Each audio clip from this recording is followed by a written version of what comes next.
For Humanim, I was financially unstable. I had years of gambling and years of debt that came with it. I borrowed money from friends, credit cards, loans, so much that I ended up being homeless. It was real harsh winter that way. It was really cold. I was sleeping in abandoned buildings with no heat, no running water, no, just there. Fells Point accepted me because I was a student, so they gave me lower rent. But even with the lower rent, I wanted to learn how to do a budget and how to, on my income, and that income was enough that I could do these things. I just didn't know how to manage it, and that's what Humanim did for me.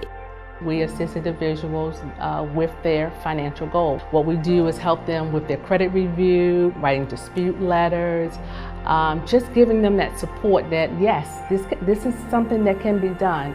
First goal was to do my credit. We went through it. We looked at some of the derogatory statements, some of the good, some of the bad, what I should pay. And they told me I could be out of debt within 2 years. Getting her to see where she really was in terms of her financial profile, that helped her to relax and say, okay, this is something that's manageable, something that I can do.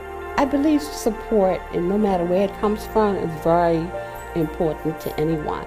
Humanim is a financial stability program, but they're like family.